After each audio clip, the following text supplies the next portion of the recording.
Assalamualaikum warahmatullahi wabarakatuh. Perkenalkan, nama saya Muhammad Putra Isbowo, NPM 17 081 0178 paralel C. Sini saya akan menjelaskan tentang logika fusi. Logika fusi adalah suatu cara yang tepat untuk memetakan suatu ruang input ke dalam ruang output. Untuk sistem yang sangat rumit, penggunaan logika fusi atau fusi logic adalah salah satu pemecahannya. Sistem tradisional dirancang untuk mengontrol keluaran tunggal yang berasal dari beberapa masukan yang tidak saling berhubungan. Karena ketergantungan ini, penambahan masukan yang baru akan memperumit proses kontrol yang membutuhkan proses perhitungan kembali dari semua fungsi. Kebalikannya, penambahan masukan baru pada sistem fusi, yaitu sistem yang bekerja berdasarkan prinsip-prinsip logika fusi, hanya membutuhkan penambahan fungsi keanggotaan yang baru dan aturan-aturan yang berhubungan dengannya. Tujuannya untuk menangani ketidakpastian masalah-masalah yang memiliki banyak jawaban. Untuk mempresentasikan masalah yang mengandung ketidakpastian ke dalam suatu bahasa formal yang dipahami oleh komputer. Contoh-contoh aplikasi logika fusi. Yang pertama, pengontrol kereta bawah tanah di Sendai, Jepang. Kemudian mengatur mekanisme autofokus pada kamera. Sistem pengereman mobil. Penghematan konsumsi daya listrik pada AC. Otomatisasi kecepatan putar mesin cuci terhadap tebal tipis atau banyak sedikit jenis pakaian ke dalam mesin cuci. Penentuan prestasi mahasiswa berdasarkan grade IPK. Kontrol jumlah produksi barang berdasarkan permintaan konsumen. Penentuan karyawan terbaik berdasarkan indeks kerja. Kontrol kecepatan kendaraan berdasarkan cuaca terkini. Flowchartnya, grid input, kemudian fusification, proses konversi input atau masukan yang bersifat tegas ke dalam bentuk variabel linguistik menggunakan fungsi keanggotaan.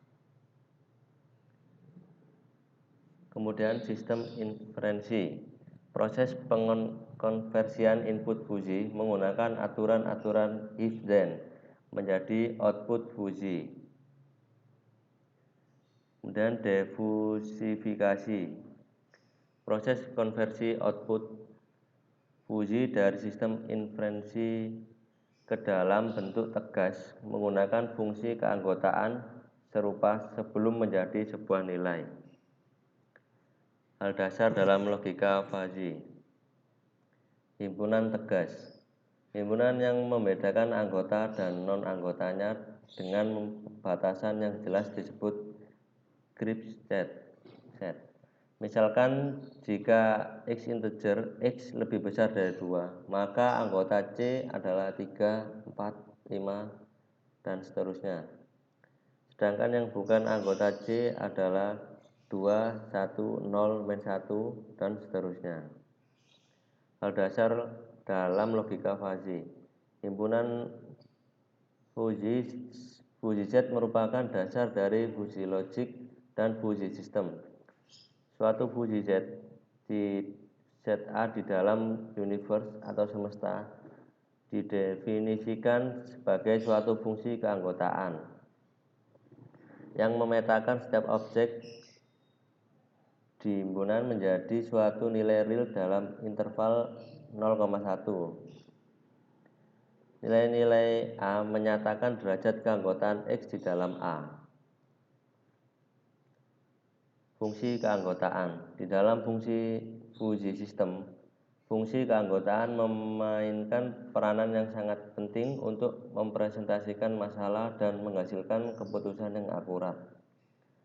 Terdapat banyak sekali fungsi keanggotaan yang bisa digunakan. Berikut adalah contoh fungsi keanggotaannya, antara lain Representasi kurva sigmoid.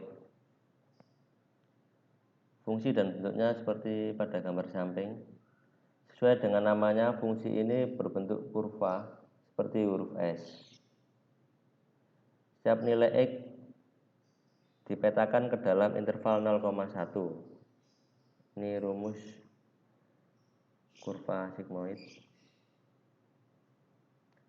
Representasi kurva P. Pada fungsi keanggotaan ini hanya terdapat satu nilai X yang memiliki derajat keanggotaan yang sama dengan 1, yaitu ketika X sama dengan C. Nilai-nilai di sekitar C memiliki derajat keanggotaan yang masih mendekati 1.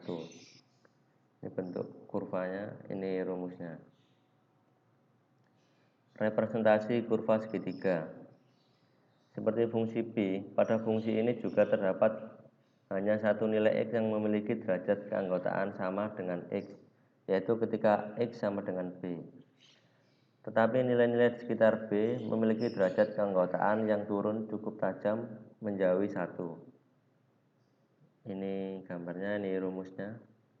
Keterangannya, nilai A sama dengan nilai domain terkecil yang mempunyai derajat keanggotaan 0.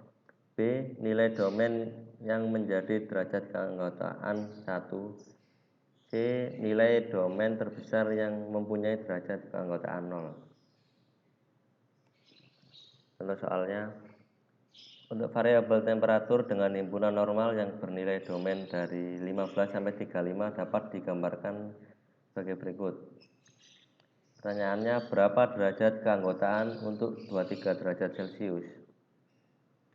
Karena nilai X adalah 23 berada di antara nilai A dan B, jadi rumus yang digunakan adalah himpunan X min A bagi B min A.